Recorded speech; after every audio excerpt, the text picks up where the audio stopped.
y estableció en ese tiempo lo que era la Pascua. Instituyó la Pascua como una fiesta solemne a partir de ese acontecimiento, para que todos los años ellos recuerden esa liberación que tuvo ese pueblo de la esclavitud. Y hoy para nosotros la palabra nos dice, acá lo tenemos, el apóstol Pablo en 1 Corintios 5:7, nos dice a nosotros, la iglesia, que hoy Cristo es nuestra Pascua. Cristo es aquel que se sacrificó para pasar por alto, para pasar sobre todo aquello que pesaba en nuestra cuenta como consecuencia del pecado de Adán. En 1 Corintios 5:7 Pablo le dice a la iglesia: Cristo es nuestra Pascua, y ya fue sacrificada. En un contexto donde Pablo le estaba recordando a ellos acerca de andar en santidad, de no volver a los viejos pecados y a la vieja manera de ser, sino que recuerden que Cristo ya había pagado el precio por su liberación, por ser libres del pecado. Es interesante esta declaración que hace el apóstol Pablo, porque pone en contexto el sacrificio de Cristo con esa Pascua de Israel. Jesús, con su sacrificio, a través de su entrega y su sacrificio y muerte, logró tremendas cosas para la humanidad. Dios hizo disponible a la humanidad cosas que se habían perdido como consecuencia del pecado. Pero también con su resurrección. En la resurrección de Cristo, que aconteció 3 días después, que fue levantado de los muertos, también se reafirmó todo eso que Cristo había logrado en la cruz. Así que hay 2 hechos importantes que nosotros tenemos que reconocer: su muerte y su sacrificio y muerte, y su resurrección, como el resultado final, como la obra final para nosotros. Lo que completó la obra de Cristo fue esa resurrección. En el libro de Isaías vamos a encontrar en el capítulo 53, después los invito a que ustedes lo puedan leer detenidamente en sus casas, en el libro de Isaías, en el capítulo 53, hay una profecía que Dios hace. Gracias. Estaba pensando en eso, que no agarré el vasito. Gracias. Hay una profecía en el libro de Isaías 53, después léanlo tranquilos, detenidamente, meditando cada uno de los versículos, porque habla de los sacrificios del Mesías. Era algo profético. Todavía Jesús no había nacido, pero Dios ya estaba adelantando en las Escrituras lo que el Mesías iba a padecer para poder redimirnos. Y quiero que vayamos a Isaías 53:6,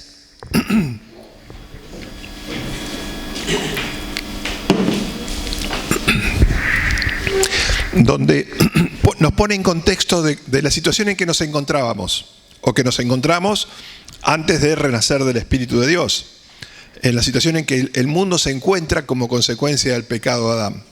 Dice: todos nosotros nos descarriamos como ovejas, cada cual se apartó por su camino. Eso fue la consecuencia que trajo la desobediencia de Adán. El desobedecer a Dios trajo como consecuencia que el hombre se apartara de Dios y que cada uno tomara un camino diferente, ¿sí? Mas Jehová cargó en él está haciendo referencia al Mesías, al Cristo. Mas Jehová cargó en él el pecado de todos nosotros. Lo que está diciendo acá que el Mesías que iba a venir, en ese tiempo no había venido, si bien está hablando en tiempo pasado, ¿ven?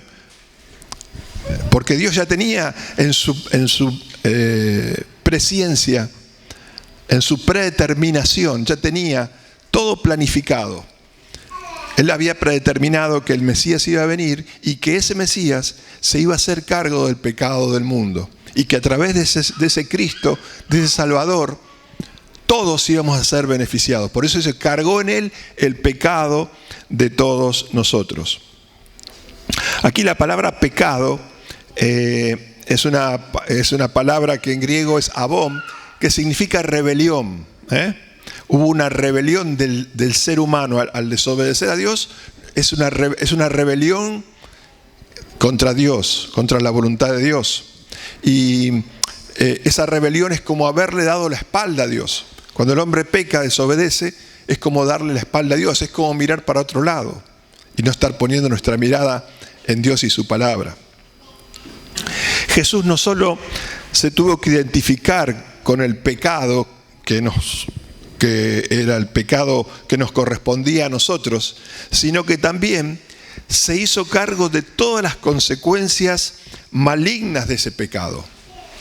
No solamente Él se identificó, sino que se hizo cargo de las consecuencias que el pecado acarreaba para todo ser humano.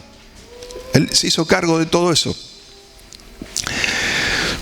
En el Antiguo Testamento encontramos que los sacerdotes, hasta en el tiempo de Israel, cuando había un pecado, el pecador tenía que traer un animal, un chivo, una oveja o una cabra o lo que sea.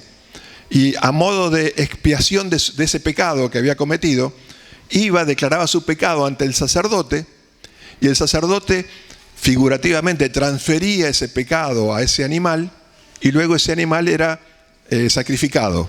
Y de esa manera era limpiado, a modo figurativo, el pecado que esa persona había cometido. Cristo vino a ser, en definitiva, ese chivo expiatorio de todos nosotros. Esa figura que estaba representada en la ley y que los sacerdotes cumplían, en definitiva, Cristo vino a ser nuestro chivo expiatorio, sobre el cual Dios puso el pecado de todos nosotros, para que a través de su muerte Él pueda limpiarnos de ese pecado. Es importante entender esto porque cuando Jesús dijo, haced esto en memoria de mí, cuando recordamos con la sangre y con el pan los logros, entender lo que Él logró. Seguramente lo hemos escuchado y lo sabemos, pero es bueno recordarnos esto cada vez que vamos a celebrar esta comunión con el vino y el pan. Recordar realmente y entender lo que significó la muerte de Cristo y su resurrección. Hay un principio que encontramos en este sacrificio de Cristo. Porque al cargar Dios todo lo que pesaba en nuestra contra sobre el Mesías, nosotros nos vimos beneficiados por todo lo que Él merecía. Dios cargó en Jesús todo lo que estaba en nuestra contra, para nosotros poder recibir en contraprestación todo lo que Él merecía por su obediencia amorosa. Fue un intercambio que se produjo. Y eso solamente por la gracia y el amor que Dios nos tiene y que Cristo manifestó en su obediencia a Dios, a hacer su voluntad. El principio entonces es, el mal cayó sobre Jesús para que el bien que Él merecía seamos beneficiados nosotros. El mal que pesaba sobre nosotros cayó en Jesús para que nosotros podamos recibir el bien que Él merecía. Como les dije ahí en Isaías 53, habla acerca de los padecimientos y lo que iba a lograr ese Cristo, ese Mesías. Y en el 53, 4 y 5, en los versículos 4 y 5, encontramos este registro. Dice, ciertamente llevó Él nuestras enfermedades y sufrió nuestros dolores. ¿Ven? Eran nuestras. Sin embargo, Él las llevó. Y nosotros le tuvimos por azotado, por herido de Dios y abatido. Mas Él, en el 5 dice, mas Él herido fue por nuestras rebeliones, molido por nuestros pecados. El castigo de nuestra paz fue sobre Él y por su llaga fuimos nosotros curados. O sea, todo lo que pesaba en nuestra contra como consecuencia de la desobediencia de Adán y que eso se transmitió de generación en generación, todo eso que pesaba en nuestra contra fue cargado sobre Él. Él se hizo cargo de todas las consecuencias, del pecado y de todas las consecuencias, para nosotros poder recibir la bendición que Él merecía. El pecado de Adán afectó todo el ser humano, cuerpo, alma y espíritu. Todo el cuerpo, todo el alma y todo el espíritu se vio afectado por la desobediencia de Adán. Y Jesús tuvo que restaurar, a través de su obra, de su sacrificio, tuvo que restaurar todo el ser todo el ser humano, cuerpo, alma y espíritu. Y así poder recuperar el hombre la condición original con la cual Dios lo había creado. Fíjense en Romanos, en el capítulo 5, vamos a ir a los versículos 18 y 19, que aquí nos habla de las dos situaciones, lo que pasó por un hombre y lo que a través de otro sucedió. Ese otro es Jesús. Dice Romanos 5, 18 y 19, así que, como por la transgresión de uno vino la condenación a todos los hombres, ese uno fue Adán, de la misma manera, por la justicia de uno, Jesús, vino a todos los hombres la justificación de vida. Recordarán que Jesús cuando en el libro de Juan dice, yo he venido para que tengan vida. Esa vida es una vida, no era vida de cuerpo y alma solamente, sino también una vida espiritual. Recomponer la vida espiritual que se había dañado, se había perdido como consecuencia de la desobediencia de Adán. Y en el 19 dice, porque así como por la desobediencia de un hombre los muchos fueron constituidos pecadores, así también por la obediencia de uno, Jesús, los muchos serán constituidos justos. Ser constituidos justos ante los ojos de Dios. Volviendo a los versículos de Isaías que leímos hoy, el 4 y 5,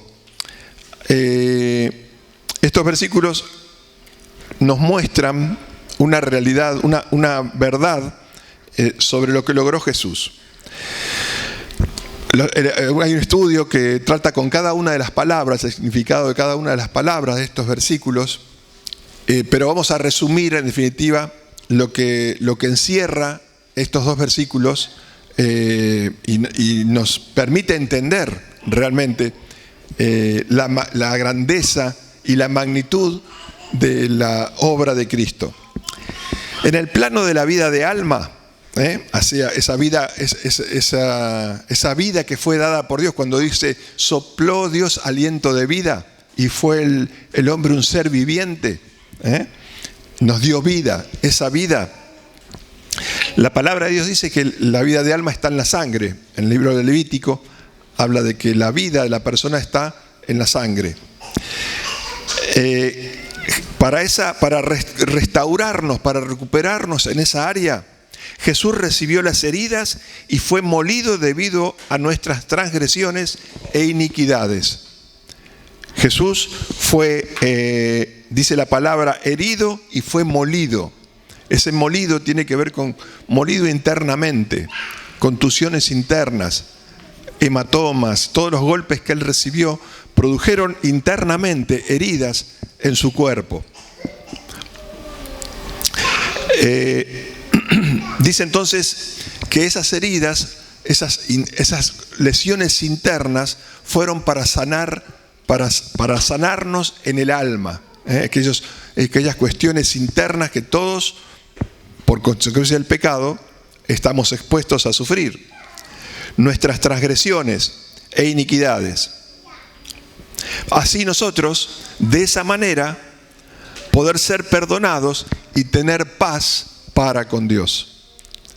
Tener paz para con Dios. Recibimos ese perdón por gracia. Por lo que Él padeció, nosotros somos perdonados. Para la otra parte, en el plano físico, en la parte de la parte física, lo que se ve, el cuerpo. Jesús llevó nuestras enfermedades y dolores, dice la palabra de Dios, a partir de sus castigos y de su llaga. O sea, cada una de sus heridas externas, sus lastimaduras, los cortes, las veces que lo laceraron, esas espinas clavadas que producían heridas en su cuero cabelludo. Cada una de esas heridas fue para sanar nuestras enfermedades en el cuerpo. Hoy tenemos derecho a reclamar sanidad física ante una situación, orar por sanidad, poder ministrar sanidad, gracias a ese padecimiento de nuestro Señor. Dice que a partir del castigo que Él recibió, de las llagas, que nosotros podemos también tener paz y ser sanados por ese castigo que Él recibió. Tenemos la autoridad dada por Dios en Cristo de reclamar sanidad para nuestras vidas. Podemos decir entonces, en un primer término, que Jesús fue castigado para que nosotros pudiésemos ser perdonados. Él recibió el castigo para nosotros, el castigo que merecíamos, lo recibió Él, y a través de ese castigo fuimos perdonados por Dios. Y en segundo término, Jesús fue herido para que nosotros pudiésemos ser sanados físicamente, para reclamar sanidad, ser sanos. Si por el diablo fuese, nosotros viviríamos todo el tiempo en enfermedad, Si bien tenemos un cuerpo que se va desgastando y que se va, pero Jesús murió para que nosotros podamos tener sanidad. Ese sacrificio también recuperó para nosotros el derecho a la sanidad de nuestros cuerpos. También en Isaías 53 van a encontrar, no los voy a leer, pero vamos a ver que en el versículo 10 dice, después vuelvo a reiterarles, léanlo tranquilos en sus casas, meditar cada versículo, porque contiene grandes cosas que son reveladoras acerca del sacrificio de Cristo. En el versículo 10 dice que Jesús nos hizo expiación por el pecado. Él hizo expiación por los pecados de todos nosotros. También en el versículo 12 del mismo capítulo dice que Él derramó su vida hasta la muerte. Estas son todas, reitero, profecías que hablaban de lo que iba a padecer el Cristo. Por medio de su muerte, en un sacrificio sustitutivo, Jesús hizo expiación por el pecado de todo el género humano. Él cuando murió, estaba pagando el precio por el pecado de todos nosotros. En 2 Corintios 5:21, un versículo que refuerza y nos trae entendimiento sobre esto, dice, 2 Corintios 5:21, dice, al que no conoció pecado, hablando de Cristo, por nosotros lo hizo pecado. ¿Sí? El Cristo tenía que hacerse cargo del pecado de la humanidad. Y dice, para que nosotros fuésemos hechos justicia de Dios en Él. Entonces podemos encontrar otro intercambio acá, que dice, Jesús fue hecho pecado por nuestros pecados y nosotros fuimos hechos justos por su justicia. Su justicia, cuando nosotros creemos en Él, cuando lo aceptamos a Jesús como Señor de nuestra vida y creemos que Dios levantó de los muertos, como dice Romanos 10:9, recibimos la justicia de Dios. Somos justificados por Cristo, por creer en Él. No porque hayamos hecho algo nosotros, sino por creer en aquel que venció.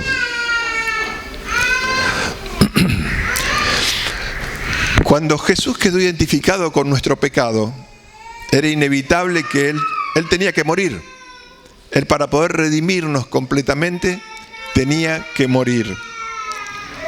Él quedó identificado con nuestro pecado, indefectiblemente murió. Porque la muerte es el fruto del pecado. Para poder redimirnos, Él tenía que morir como nosotros estamos sentenciados a muerte, ¿sí? por causa del pecado. La muerte que Él padeció era el resultado inevitable del pecado humano. Él no merecía la muerte. Sin embargo, Él tuvo que morir. Él había cargado sobre sí mismo, Él cargó el pecado de todos los hombres y así padeció la muerte. En cambio de esto, a todos los que aceptan a Cristo, aceptan su sacrificio, Jesús ahora nos hace disponible la vida eterna. Como consecuencia que Él murió, pagó el precio para que nosotros podamos ser redimidos. Hoy se mencionó acá acerca del retorno de Cristo, que Cristo va a volver, ¿sí? Y vamos a ser, aquellos que estén durmiendo, dice la palabra de Dios, van a ser levantados, y aquellos que estemos vivos, si retorna hoy o mañana y estamos vivos, seremos transformados y ya no veremos muerte, ya estaremos en un nuevo cuerpo, con un nuevo espíritu, movilizados con un espíritu vivificante. En Romanos 6:23 encontramos este registro que habla acerca de lo que representa el pecado. Dice Romanos 6:23, porque la paga del pecado es muerte. Jesús, Él cargó con nuestro pecado sabiendo que tenía que entregar su cuerpo, su vida, tenía que morir. Mas la dádiva de Dios es vida eterna, ¿ven? En Cristo Jesús, Señor nuestro. Dios hizo disponible para todos aquellos que creen en Jesús tener vida eterna. Saber que Cristo va a volver y que va a venir por cada uno de aquellos que confesaron a Jesús como Señor de su vida. Y eso es una gran esperanza que tenemos como hijos de Dios. Tenemos que entender quién es el que nos da la paga. Acá dice claramente, el pecado, ¿sí? Dice en Romanos, la paga del pecado es muerte. ¿Quién es el autor? ¿Quién es el que trajo, el que instó al hombre a pecar? El diablo. ¿Quién paga con muerte? El diablo. La muerte no es de Dios. La muerte no glorifica a Dios. ¿Sí? Dios es Dios de vida. Quien paga con vida eterna es Dios. Como cuarto punto podemos decir que Jesús murió nuestra muerte, como cuarto aspecto a considerar en este intercambio, ¿no? Ese intercambio que decíamos, todo el mal que pesaba sobre nosotros cayó sobre Jesús para que nosotros pudiésemos recibir el bien que Él merecía. ¿Sí? ¿Recuerdan ese intercambio? Jesús murió por nuestra muerte para que pudiéramos nosotros compartir su vida. Esa vida que Él tiene ahora. Esa vida que tiene luego de haber sido levantado de los muertos. Porque dice que seremos como Él es hoy. Seremos transformados cuando Él vuelva como Él es hoy.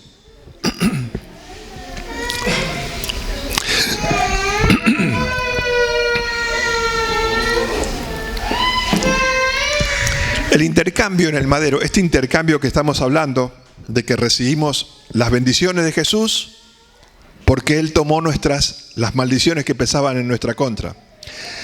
También se hace cargo de las formas emocionales de sufrimiento que surgen del pecado. Porque el pecado trae consecuencias, trae sufrimiento, trae emociones, estados emocionales negativos para el ser humano. El pecado, la conciencia del pecado, el estar en pecado trae sentimientos, emociones negativos que nos enferman, que nos afectan. Jesús también padeció estas mismas situaciones emocionales en su sacrificio para que nosotros hoy no las padezcamos.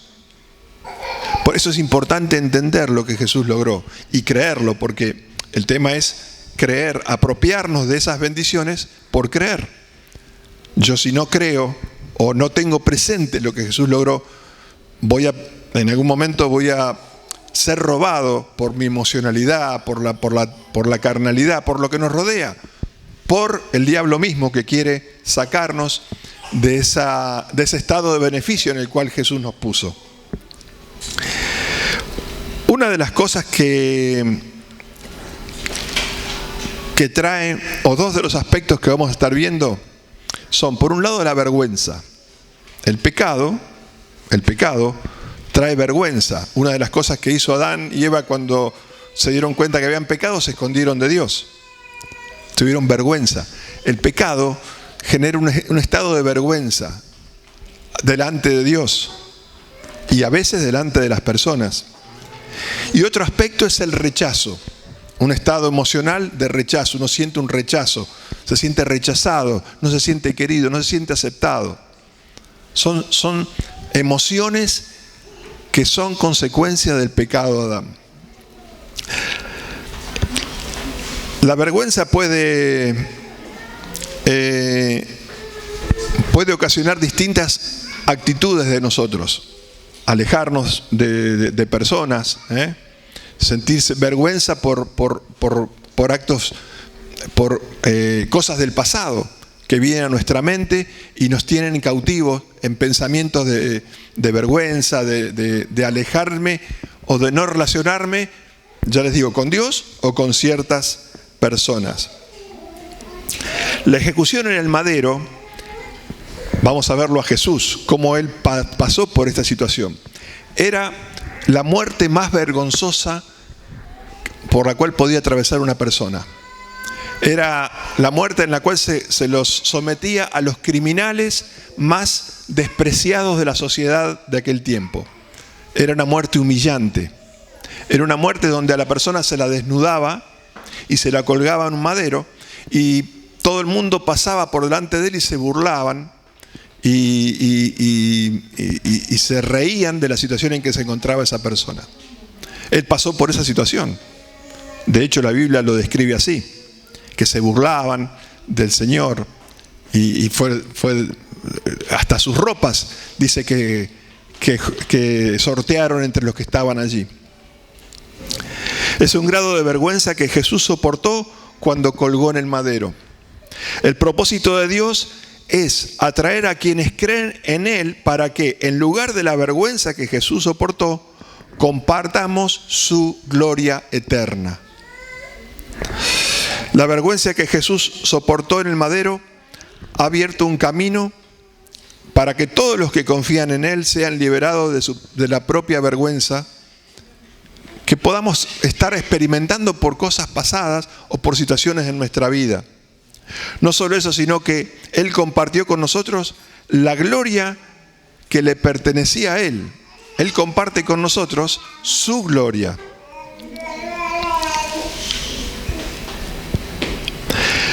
En el rechazo, el otro aspecto, por lo regular, surge de alguna forma de relación rota. A veces el rechazo surge cuando hay una situación entre personas, cuando hay a lo mejor una situación de ruptura de un matrimonio o una relación, en una familia o en lo que sea. También el rechazo puede ser en la vida de una persona como el resultado de un rechazo desde su niñez, de un trato de rechazo. A veces hasta un embarazo puede ser rechazado. Y esa persona, ese ser, nace con un sentimiento de rechazo, es algo espiritual. Son consecuencias del pecado. El rompimiento de como dijimos, una relación puede traer una sensación de rechazo, de no sentirse valorado, de no sentirse una persona valorada por alguna situación. Vamos a ir al libro de Marcos, en el capítulo 15. Estamos viendo estos dos aspectos, que Jesús, y podemos ver muchos más. Hoy hablaban del temor, de ser libres del temor también. El temor es algo que también esclaviza y ata a las personas. En Marcos 15, en el versículo 37 y el 38 dice: mas Jesús, dando una gran voz, expiró, murió. Entonces el velo del templo se rasgó en dos de arriba abajo. ¿Qué significa esto? El velo del templo era un velo que se ponía justamente en el templo, donde solamente entraba el sacerdote a expiar los pecados una vez al año. Solamente una persona podía entrar a ese velo, a ese lugar. Cuando se rasgó el velo del templo, eso significa que quedó abierto ese velo de separación ya no existía. Ahora ya Él había hecho disponible que puedan acceder ante la presencia del Santísimo, de Dios. Antes solamente el sumo sacerdote lo hacía. A partir de su sacrificio, Él eliminó ese velo y ahora hizo disponible para todos aquellos que creen de poder acceder directamente a Dios. El rechazo que sufrió Jesucristo había abierto el camino para que nosotros fuésemos aceptados por Dios como sus hijos. Ya no había el único mediador entre Jesucristo, entre Dios y los hombres, Jesucristo hombre. Él fue el mediador, Él fue el que abrió el camino para que nosotros podamos estar ante la presencia de Dios. Efesios nos dice esto en Efesios 1, del 5 al 6, vamos a leer. Efesios 1, versículos 5 y 6. Por eso es importante que entendamos y que refresquemos estas cosas para cuando vamos a celebrar esa comunión del pan y del vino, tener presente estos logros, estos intercambios que se produjeron, como Él pagó el precio que nosotros teníamos que haber pagado y recibimos gratuitamente de su gracia. Efesios 1, del 5 al 6 dice: en amor, habiéndonos predestinado, ¿ven? Predestinado para ser adoptados hijos suyos por medio de Jesucristo, según el puro afecto de su voluntad, para alabanza de la gloria de su gracia, con la cual nos hizo aceptos en el amado. Fuimos aceptados por Dios. Cuando lo aceptamos nosotros a Jesús, Dios nos acepta como sus hijos, solamente por gracia y por la obra de nuestro Señor Jesucristo. El rechazo de Jesús trajo por resultado nuestra aceptación. Nunca más que hoy se ha necesitado el remedio de Dios para la vergüenza y el rechazo. Y esto es por creencia, esto es por creer en los logros de Jesús. Yo puedo ser librado de todo sentimiento de vergüenza que pudo haberme afectado en la vida o todo rechazo que pudo haber experimentado. Los dos aspectos mencionados del intercambio en el madero que acabamos de analizar, podemos mencionarlos así. Jesús cargó con nuestra vergüenza para que nosotros podamos compartir de su gloria. Y Jesús soportó el rechazo, ese rechazo de su propio pueblo. Aquellos a quien Él vino a redimir fue rechazado por ellos mismos. Jesús soportó el rechazo que nos tocaba y merecíamos para que nosotros pudiésemos tener la aceptación que le correspondía como hijo de Dios. Él era el hijo de Dios. Dios dijo en un momento: este es mi hijo amado en quien tengo complacencia. Sin embargo, Él aceptó ir a lo más bajo, en la situación en que nos encontrábamos nosotros como seres, como consecuencia del pecado, para poder nosotros recibir la aceptación de Dios.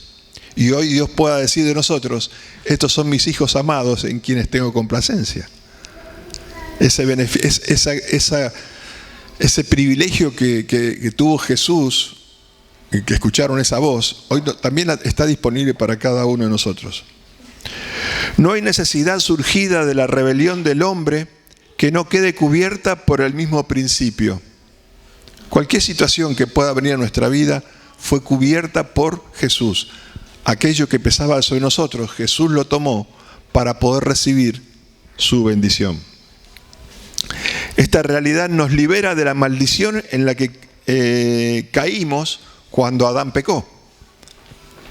Porque cuando Adán peca, cae una maldición sobre toda la creación de Dios, como consecuencia de la desobediencia. En Gálatas 3, versículos 13 y 14,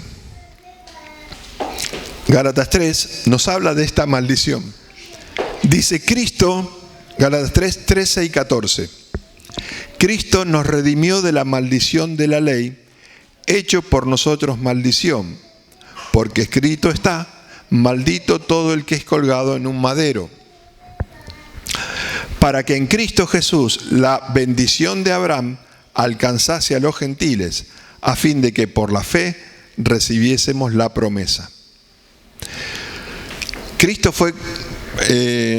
esto hace referencia a un versículo que está en Deuteronomio 21-23, donde dice que aquel que iba a ser colgado en un madero, proféticamente, iba a recibir maldición, ¿sí? Haciendo referencia, era también una profecía que hacía referencia a Cristo.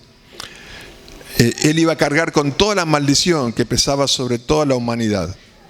Él fue hecho maldición para que nosotros pudiésemos recibir toda bendición. Para que la bendición de Abraham, esa bendición que recibió Abraham, siendo el padre de todos los creyentes, que por fe, Abraham es considerado el padre de la fe, ¿no es cierto? Porque por fe andamos, no por vista, dice la palabra de Dios. Y nuestro padre en la fe, dice, lo muestra la palabra de Dios, es Abraham. Dice, aquellos que reciben la fe de Abraham, o sea, que creen en el Salvador, en Cristo. Cuando confesamos a Jesús como Señor y lo hacemos Señor de nuestras vidas, nos transformamos en aquellos que heredamos la bendición de Abraham. Pablo, por revelación de Dios, decimos entonces, aplica a Cristo o le transfiere a Cristo esta maldición que estaba profetizada en el Antiguo Testamento, que él cargó con toda maldición. Podemos decir entonces, en este intercambio, que Jesús se convirtió en maldición para que nosotros pudiésemos recibir la bendición de Dios. La maldición que cayó sobre Jesús se refiere a la maldición de la ley, que está expresada en el libro de Deuteronomio. En Deuteronomio 28, Dios allí revela todas las maldiciones que iban a caer sobre el pueblo de Israel por la desobediencia. Hay una lista enorme de situaciones que iban a afectar al ser humano como consecuencia de la desobediencia. Todas esas maldiciones Jesús las cargó. Después, si lo leen, hay una lista bastante terrible de situaciones que vienen sobre la vida de las personas por desobediencia. Toda esa maldición cayó sobre Jesús para que nosotros pudiésemos ser liberados de esa maldición. Habíamos dicho que todo esto es el aspecto que tiene que ver con la sufrimiento y muerte de Jesús. Todo lo que Él cargó sobre su cuerpo en el madero. Luego vimos que había otro aspecto que era lo que de alguna manera venía a reasegurar todo esto que Jesús logró, que fue su resurrección. La resurrección de Cristo fue el reaseguro de todo esto que Él logró por medio de su sacrificio. De todos los seres humanos que han pisado la tierra, el único que vivió, murió y resucitó y vive aún es Cristo, porque Él sigue vivo. ¿Sí? Fíjese en Mateo 28, 5 y 6. Mateo 28, 5 y 6. Vamos a leer el registro. Cuando las mujeres fueron al sepulcro a buscar a Jesús después de haber muerto, y dice, mas el ángel respondiendo dijo a las mujeres, no temáis vosotras, porque yo sé que buscáis a Jesús, el que fue crucificado. No está aquí, pues ha resucitado, como dijo. Venid, ved el lugar donde fue puesto el Señor. Jesús fue resucitado. Y después hay muchos registros en la palabra de Dios que nos muestran testimonio de personas que lo vieron en su cuerpo resucitado. Él dando testimonio durante 40 días a otras personas que Él había sido resucitado. De hecho, Él comió con los discípulos, habló con los discípulos, se presentó ante los discípulos. Dios pudo levantar a Jesús de los muertos porque la muerte no tenía autoridad sobre Él. Como vimos, la paga del pecado es muerte, ¿sí? Pero la muerte no tenía autoridad sobre Jesús porque Él no había pecado en realidad. Él no había pecado en su cuerpo no había desobedecido la ley de Dios. Entonces Dios pudo levantarlo a Jesús de los muertos al tercer día y hoy estar vivo. La resurrección de Jesús fue un acto de total justicia, y esa justicia es aplicable a todo aquel que se identifica con Jesús en su muerte y resurrección. Esa justicia que le pertenecía es aplicable a nosotros cuando lo confesamos a Él. Identificarse con Jesús es ya no vivir más con una conciencia de pecado. ¿Cómo me identifico con Jesús yo? Si sigo pensando que soy pecador, que no soy merecedor, que vivo todavía con un sentimiento de rechazo. Entonces es importante que entendamos y que creamos de que ya no tenemos más que vivir con una conciencia de pecado, ni declarando el pecado en mi vida. Por supuesto no tengo que vivirlo, tengo que alejarme del pecado. Pero muchas veces queremos vivir en santidad, pero seguimos con una conciencia de pecado en nosotros que nos limita, que nos pone en un lugar de frustración, que nos pone en un lugar de no hacer válida todo lo que Jesús logró. Muy por el contrario, tenemos que tener conciencia de una vida de santidad, una vida ganada para nosotros por Cristo, con una conciencia de santidad. Ya no pertenecemos al pecado. Ya eso se borró. Dice que somos nuevas criaturas. Eso tiene que ver con tener una conciencia de santidad. Dios, por medio de Jesucristo y todos sus logros, son hechos nuestros por gracia de Dios. Todo aquello lo que Jesús logró cuando murió en la cruz fue confirmado por su resurrección. Todo eso que hablamos hoy, toda la sanidad de nuestro cuerpo físico, de nuestra alma, esa vida que vino a ser disponible, fue confirmado en su resurrección. Si Jesús hubiese pecado, no hubiese podido ser resucitado de los muertos y nosotros no hubiésemos sido salvados. Así que fíjense cuán grande es la obra de Jesucristo. Segunda de Corintios 5, 14 dice, 14 y 15.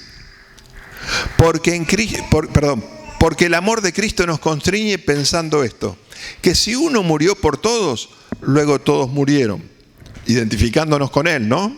O sea, si Él murió, donde murió el pecado, la conciencia de pecado, los rechazos, el abandono, el temor, todo eso murió.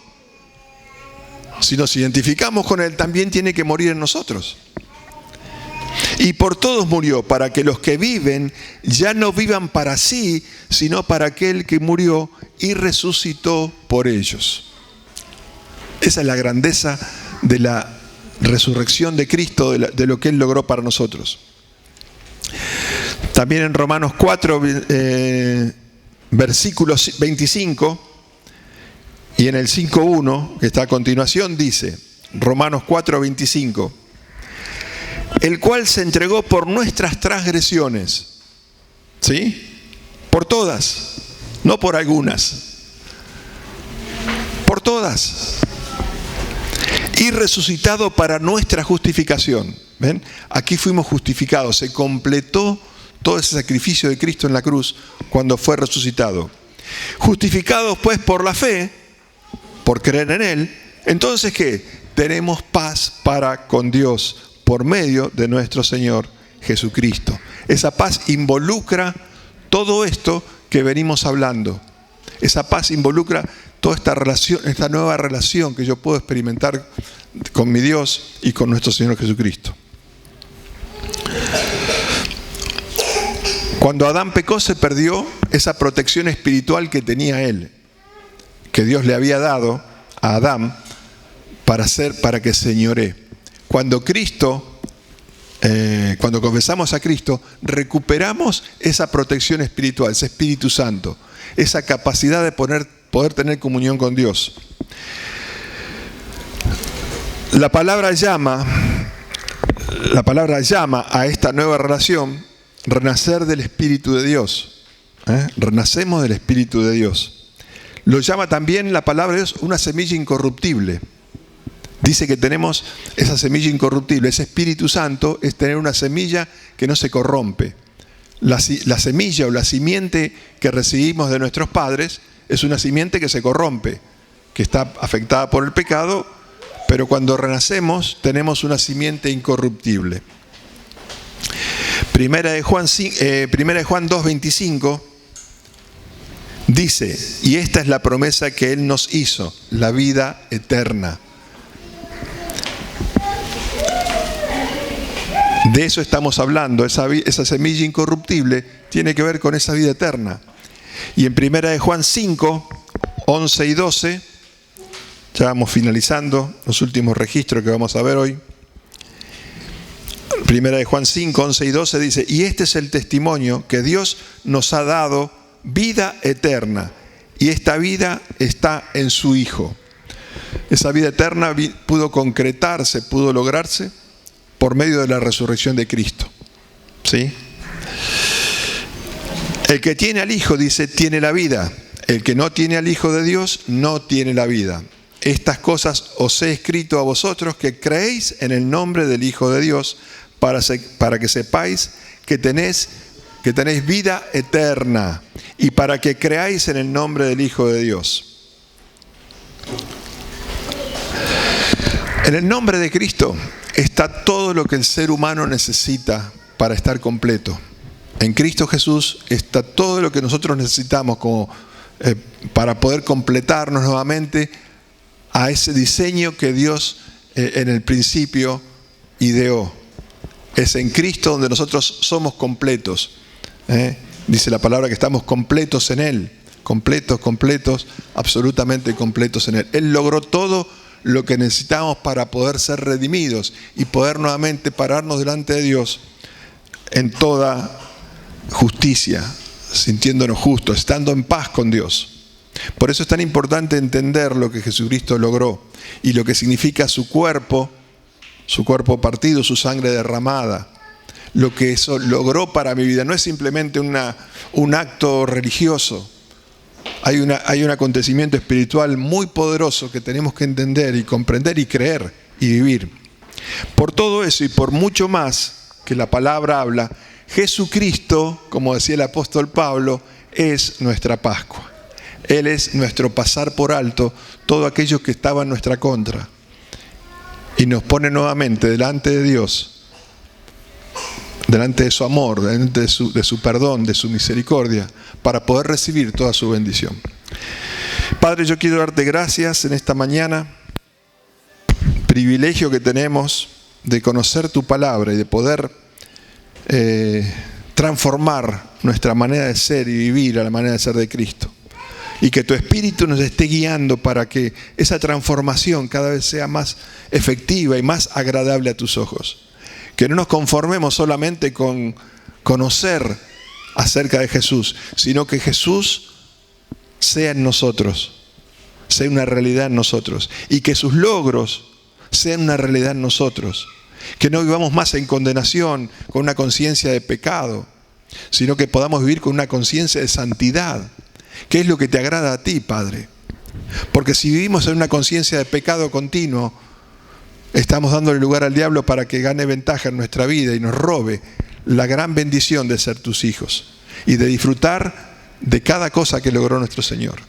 Y en este día, en esta celebración, recordamos los logros de nuestro Señor con gozo, con alegría.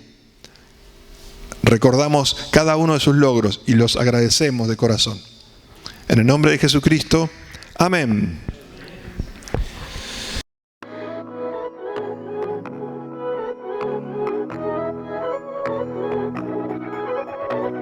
No lo compré.